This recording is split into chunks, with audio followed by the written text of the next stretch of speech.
Hello everyone, welcome to my mini blog. আজকে সকালে এই পার্সেলগুলো এসেছিল, তারপর আরও একটা পার্সেল নিতে গিয়ে আমি দেখি যে মাঠে জোয়ারের জল উঠছে। এই জাস্ট সবে জলটা আসা শুরু হয়েছে, তো এখন একটু কম আছে। তারপরে আমি চান করতে গেছিলাম আর এসে দেখি অলরেডি গোটা রাস্তাটাই জলে ভর্তি হয়ে গেছে। তারপরে আমি বানাতে চলে এলাম দুপুরের খাবার। আমার মোটামুটি বেশিরভাগ দিনই এটাই লাঞ্চ হয়, এয়ার ফ্রাইড চিকেন আর তার সাথে ডাল। খাওয়া শেষ করে বাইরে গিয়ে দেখি একদম আমাদের সিঁড়ির সামনে জল চলে এসেছে। কিভাবে আমি দোকান যাব সেটাই ভাবছি, এমনকি পিছনের রাস্তা দিয়েও জল চলে এসেছে, জাস্ট একটুখানি বাকি দুটো জুড়তে।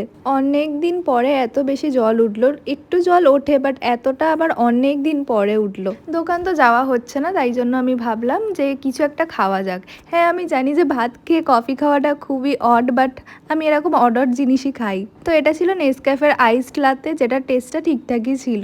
তারপর ফাইনালি জল কমতে আমি পিছনের রাস্তা দিয়ে আজকে যাচ্ছি। ওই দিক দিয়ে তো আজকে যাওয়া যাবে না, কারণ ওখানে এখনো জল ভর্তি। দোকানে এসে আমি সমস্ত কাজ করে নিলাম। সন্ধ্যের দিকে একটু খিদে পাচ্ছিল, তো আমি লেস আর একটা কেক কিনে এনেছি। তারপর হঠাৎ করে গোটা মার্কেটের কারেন্ট অফ হয়ে যায় আর প্রায় 1.5 ঘন্টা পরে কারেন্ট আসে। কারেন্ট আসতে একটু পরে আমিও বাড়ি চলে এলাম।